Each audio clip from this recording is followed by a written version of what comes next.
नमस्कार दोस्तों, stock market studies में फिर से एक बार आपको दिल से स्वागत करता हूँ। तो आज मैं फिर से आपके सामने कुछ ऐसे कंपनी के बारे में अपडेट शेयर करूँगा, जो बहुत इम्पोर्टेंस है क्योंकि सारे कंपनीज़ के जो टेक्निकली चार्ट पैटर्न्स है, वो गुड तरीके से बना है। तो जो मैं आपके साथ शेयर करने वाला हूँ, तो इस वीडियो को पूरा लास्ट तक देखना और अभी तक अपने चैनल को सब्सक्राइब नहीं किया तो ज़रूर कर लेना।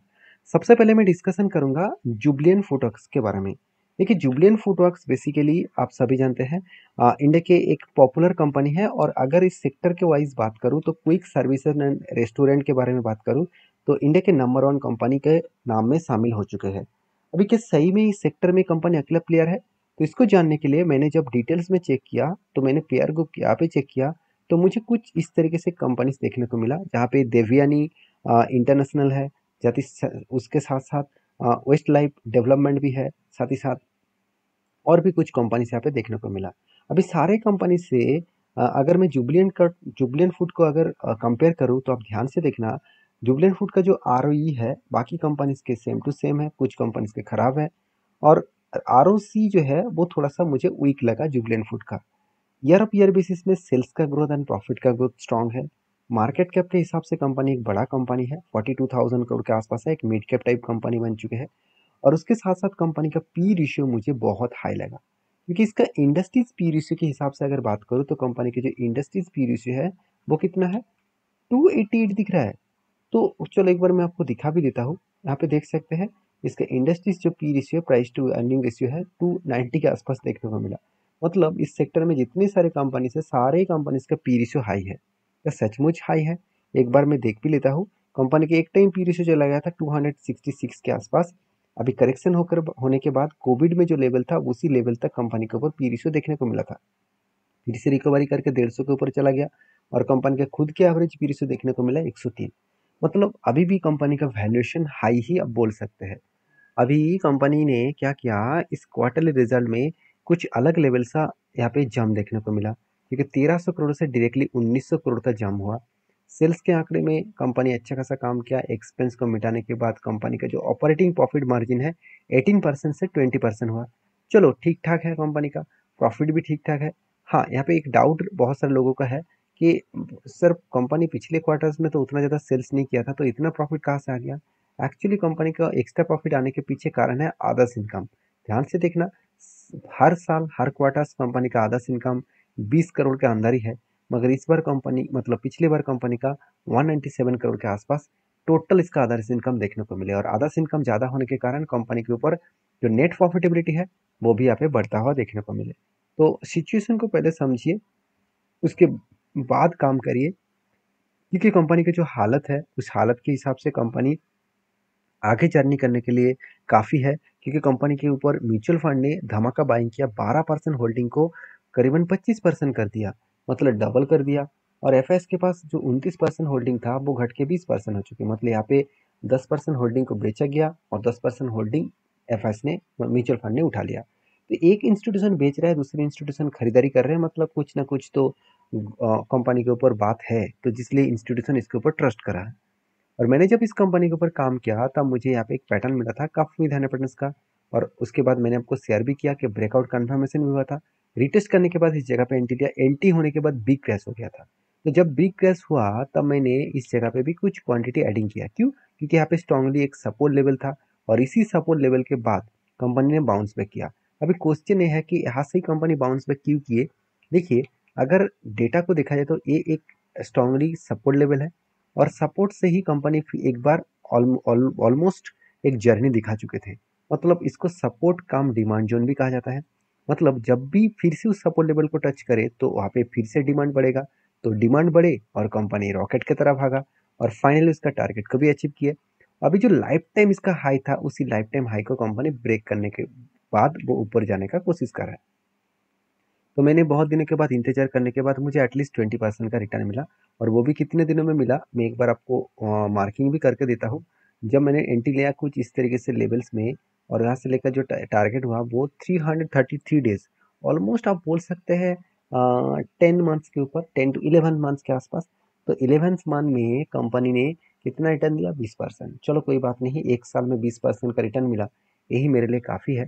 तो बाकी आपके लिए क्या है जरूर मुझे कमेंट्स करके बताना। नेक्स्ट जो कंपनी है उसका नाम है मथुट फाइनेंस लिमिटेड।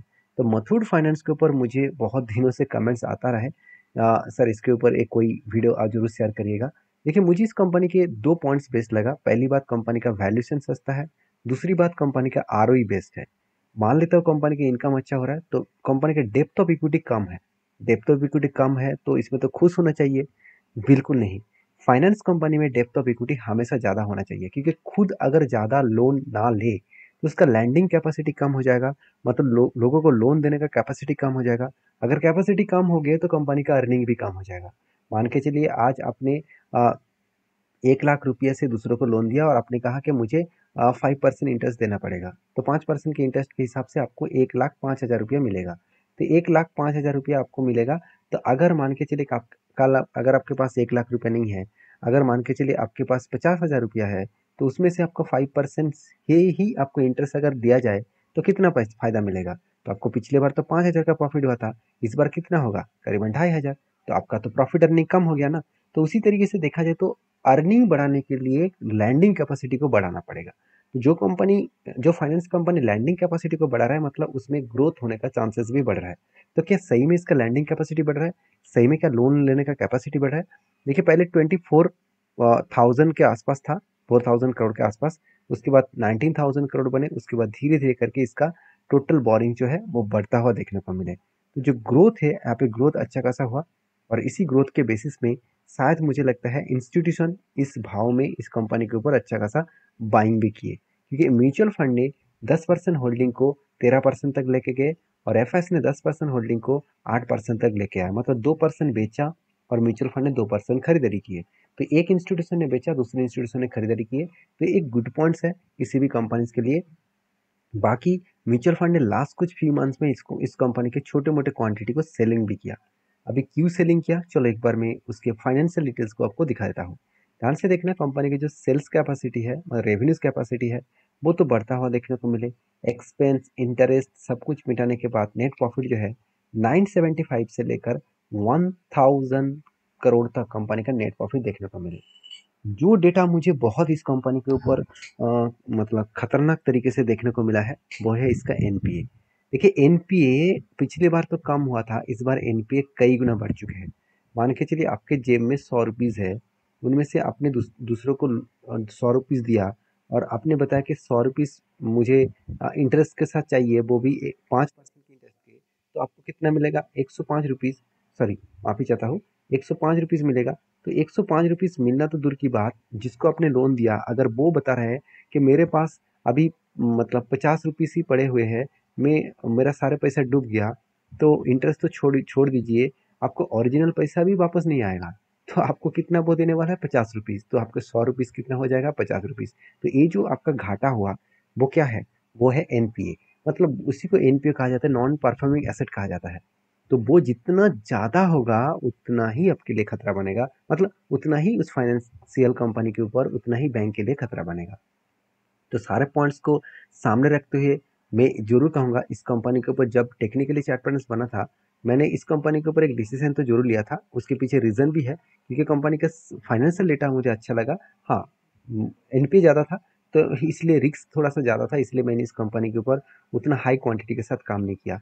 और जब मैंने चेकआउट किया कि कंपनी का जो लाइफ टाइम हाई है उसी के ऊपर टारगेट बना है, तो इसलिए मैंने एक डिसीजन यहाँ पे लिया हूँ। क्योंकि कोई भी एंट्री लेवल्स अगर हाई लेवल के नीचे बनता है तो पॉसिबिलिटी ज़्यादा होते हैं वो ऊपर जाने का कोशिश करेंगे। तो फाइनली उसका टारगेट भी अचीव हुआ और कोई छोटा मोटा टारगेट नहीं था, 34% का टारगेट मिला। कितने दिनों में मिला? अगर मैं एंट्री लेवल से मैं टारगेट लेवल तक देखूँ तो ऑलमोस्ट 160 डेज में मिला है। तो नेक्स्ट जो कंपनी उसका नाम है बर्जर पेंट। देखिए पेन इंडस्ट्रीज का तो हालत अभी तक ठीक ठाक हुआ नहीं, क्योंकि पेन इंडस्ट्रीज की हालत देखेंगे तो बहुत दिनों के बाद रिकवरी भी की है, क्योंकि रिकवरी तो होना ही था। क्योंकि जो लोग सोच रहे थे कि यहाँ पे कब बने, उसके बाद यहाँ पे 2 बार 3 बार हैंडल बने, फाइनली ब्रेकआउट हुआ, रॉकेट की तरह भागा और अचानक इस जगह से बिग क्रैश होगा। तो ऐसे क्यों? क्योंकि देखिए बिग क्रैश होने के पीछे रीजन तो भी आपको समझना पड़ेगा। इसी जगह से 673 ये लेवल से बिग क्रैश क्यों हुआ? ये लेवल से बिग क्रैश क्यों हुआ? उसके पीछे रीजन है इस कंपनी का इस जगह पे सपोर्ट जोन, सॉरी रेजिस्टेंस कम सप्लाई जोन। मतलब रेजिस्टेंस कम सप्लाई जोन का मतलब क्या है, जिस लेवल से कंपनी के शेयर बिग फॉल दिखे तो उस जगह को रेजिस्टेंस कम सप्लाई जोन कहा जाता है। तो जब भी उस लेवल को फिर से टच करेगा तो वहाँ से फिर से सप्लाई जोन कंटिन्यू रहेगा। तो यहाँ पे ये भी मैं आपको बता दूं, आपको कैसे पता चलेगा कि उस जगह से वो क्रैश होने वाला है, मतलब उस जगह से वो करेक्शन होने वाला है। तो जब नीचे लेवल से ऊपर जा रहा है तो एक चीज़ों को ध्यान रखना कि जो कैंडल इसके आसपास आए तो वो कैंडल क्या उसको ब्रेक कर पा रहा है, क्या उस ब्रेक करने से पहले वो नीचे क्लोजिंग दे रहा है। देखिए यहाँ पे क्या हुआ, नीचे क्लोजिंग दिया उस कैंडल के नीचे, तो एक क्लियर कट अंदाजा लग गया कि यहाँ से करेक्शन होगा। देखिए होगा का मतलब 100% होगा नहीं, यहाँ पे कभी कभी 1-2% मिस भी हो जाता है, क्योंकि वो डिपेंड करते हैं कंपनी के ऊपर, तो बाय सेलर के ऊपर। तो यहाँ पे ज़्यादा से ज़्यादा मतलब 98 टाइम्स में देख चुका हूँ कि वहाँ से करेक्शन होने का चांसेस बहुत ज़्यादा होते हैं। तो कैसे पता चलेगा कि वो कन्फर्मेशन मिलेगा कि ऊपर जाएगा? देखिए जब इस लेवल के ऊपर कोई ग्रीन कैंडल बनता और उसके बाद नेक्स्ट कैंडल इसके ऊपर क्लोजिंग देता, तो इसका मतलब breakout and next candle breakout confirmation. तो सोचना कंपनी नीचे आने का नाम ही नहीं लेता। जैसे आप खुद ही देख सकते हैं, कंपनी धीरे धीरे करके फिर से रिकवरी करने का कोशिश कर रहा है और इस जगह पे आया और इसको ब्रेकआउट किया और उसके ऊपर क्लोजिंग देने का कोशिश कर रहा है, मतलब यहाँ से बाउंस करने का चांसेस ज़्यादा है। तो मैंने इतने सालों से जिस तरीके से चार्ट को पढ़ा वो मैं आपके साथ सिखाया, और मतलब वो मैं आपके साथ शेयर किया। अगर आपको मतलब कुछ एक्स्ट्रा जानकारी है, आपके एक्सपीरियंस मेरे साथ भी शेयर कर सकते हैं, सबके साथ भी शेयर कर सकते हैं, क्योंकि ये सारे डेटा एजुकेशन पर्पस में डिस्कशन किया जा रहा है। कोई भी बाय एंड सेल का रिकमेंडेशन तो है नहीं, क्योंकि आपको किसी भी कंपनी के ऊपर काम करना है तो आपके ओपिनियन के हिसाब से आपके फाइनेंशियल एडवाइजर के साथ बातचीत करके ही आपको काम करना होगा। तो चलो नेक्स्ट कंपनी के बारे में चर्चा कर लेते हैं, जिसका नाम है उजास एनर्जी लिमिटेड। जिस कंपनी के चार्ट को देखा है तो कंपनी रॉकेट बन चुके हैं, 8 रुपीज से 450 470 तक गया, और वो भी एक साल के अंदर अंदर। तो इतना लंबा जर्नी, इतना लंबा जंप क्यों दिखने को मिले? एक साल में 6500% का रिटर्न। 6500% का मतलब आप समझ सकते हैं 65 टाइम्स रिटर्न दिया है कंपनी ने। इसको देखकर बहुत सारे लोगों के मन में यही डाउट होगा कि काश तब इस कंपनी के बारे में कोई बताता तो आज मैं लाखपति करोड़पति बन जाते। 1 लाख निवेश करने से मुझे 65 लैक्स मिल जाता। तो देखिए ऐसे सपना मत देखना, क्योंकि ये कोई भी व्यक्ति इस तरीके से कंपनी के ऊपर बाई करके इतना टाइम तक होल्ड नहीं कर पाएंगे। जब उसको 1 लाख निवेश करेंगे ना, तो उसका फंड अगर 2-3 गुना 5 गुना भी हो जाए तो वो माल बेचने के लिए पूरा का पूरा तैयार हो जाते हैं और माल बेच कर ही दम लेते हैं। तो कहने का मतलब है कि इस कंपनी के ऊपर क्या दम है क्या नहीं है वो तो अलग बात है, मगर इस कंपनी ने जो अपडेट दिया वो मैं आपके साथ शेयर करूँगा। कंपनी 1:4 रेशियो के यहाँ पे बोनस का अनाउंसमेंट कर चुके हैं, मतलब हर 4 के बदले 1 शेयर बोनस यहाँ पे अनाउंसमेंट करने जा रहे हैं। जल्द से जल्द इसका डेट भी मेंशन किया जाएगा। तो ये था कुछ कंपनीज का अपडेट। वीडियो में जानकारी अच्छा मिले तो प्लीज़ लाइक कर लेना, चैनल को सब्सक्राइब भी करना। मिलते हैं नेक्स्ट वीडियो में, तब तक के लिए धन्यवाद।